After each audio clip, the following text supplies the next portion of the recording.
sa patuloy na papaalala, nag-encourage. And then, nais ko lamang po na pasalamatan ang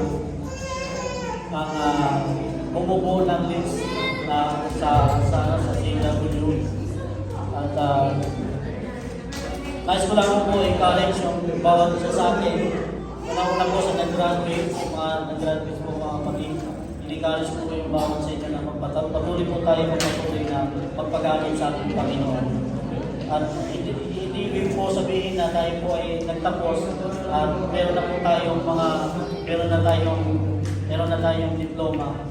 Nagtapos po tayo dahil ito po yung panimula na mas gagamitin po tayo ng Panginoon sa malalim na kanyang gawa.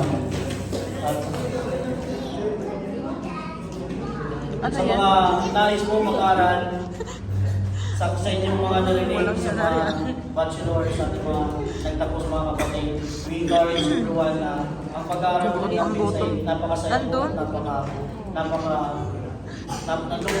nandun po yung saya na mararamdaman po natin. Hindi po saya na nakukuha po natin sa mundo.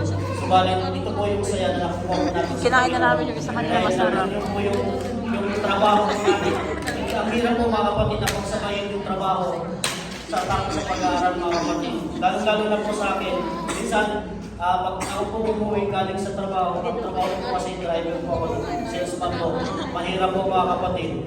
At pag klase na po ng Monday, inabutan po ako ng oras sa daan. Kung saan po inabutan ng oras, doon po ako nag-exam. At nandun po yung ibigilid po sa Panginoon na Lord, paano po yung nais ko yung isagot. Subalit, nandun po yung Panginoon na nagbibigay sa akin ng knowledge sa wisdom. At isa po mga kapatid, bakit po ako nag-aaral ng master? Last year po, nag-aaral po ako ng bachelor.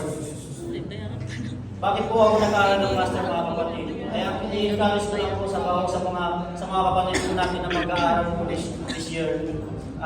Huwag po niyong isipin ang pera. Huwag niyo pong isipin yung magagastos niyo mga kapatid. Magtiwala po tayo sa Panginoon na the Lord will provide.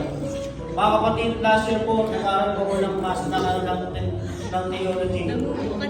Aminado po sa sarili ko na hindi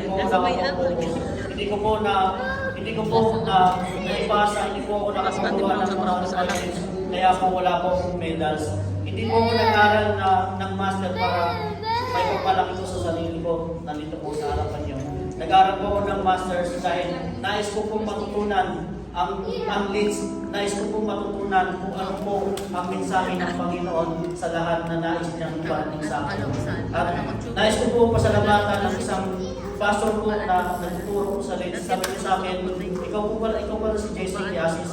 Di ba nag-aaral ka ng theology bachelor last year? Kahit na hindi ka na po mag-attend ng exam, kahit hindi ka na po mag-attend ng mga klase, kasi kasuhin mo na lang yung year. Ako nga din, may gutom na wala pa akong almusal. Sabi niya sabi ko, kaya po nag-aaral ng master dahil nung nakarami kasi wala po ko natutunan. Wala po ko I-edit mo na lang, natutunan. natanggal. I-mute, i-mute mo. But hindi ko po sa kayo po mga kapatid. Ay, sorry. Nagpapasalamat din po ako dahil even